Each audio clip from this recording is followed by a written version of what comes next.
जो बहनें बेटों के लिए रो रही हैं वो जरा इन माओं को देख लो। आप कहती हो कि बेटे हो जाएंगे तो सुख होगा। ये मैया के दो बेटे हैं जो आपके सामने बैठी, लेकिन बेटों के होने पर भी क्या मिला? केवल बेटों से माँ को गाली मिली, सिर्फ गाली। इसलिए माँ को यहाँ आना पड़ा। मैया जी कहाँ से आई हैं आप?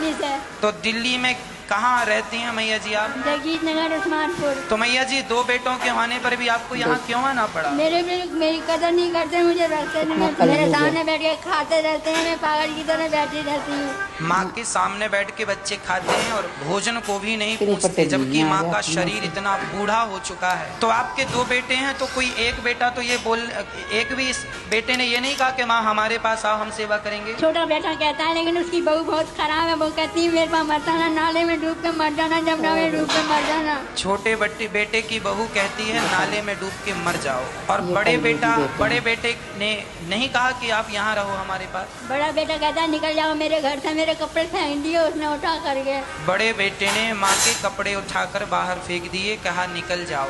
बड़े बेटे ने भी कह दिया घर से निकल जाओ।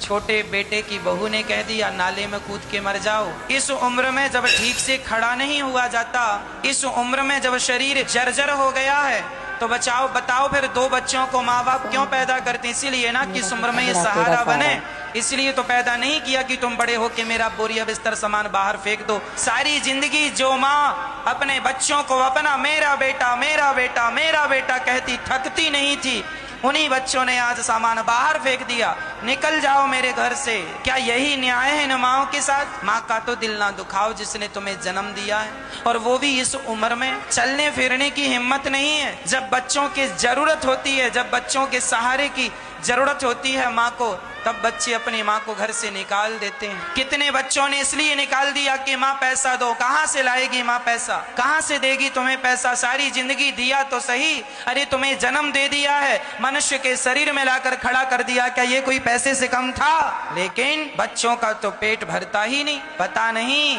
इस माँ के लिए इनके बच्चों के पास जगह नहीं है। खुद की संतान खुद के बच्चों के लिए भरपूर जगह होगी। प्रार्थना करता हूँ कहीं इनके बच्चे मिले तो जरूर हाथ जोड़ के कहना वाह बेटा, अपनी माँ के साथ क्या ऐसा व्यवहार करना शोभनीय है? क्या अपनी माँ को बुढ़ापे में इतने आंसू देना तुम्हारे लिए यही ठीक लगा तुम्हें? अरे खुशियां तो दे ना सके, आंसू और दे दिए। कहाँ जाएंगी ये माँ? इसलिए यदास अनिरुद्ध ने इन माओं के रहने के लिए गौरी गोपाल वृद्धाश्रम बनाया है। वो पति के घर को भले ना कह सकें कि ये मेरा है, बेटे के घर को भले ना कह सकें कि ये मेरा है, पर गौरी गोपाल वृद्धाश्रम में रहती हुई माँ ये कह सकती है कि ये घर मेरा है।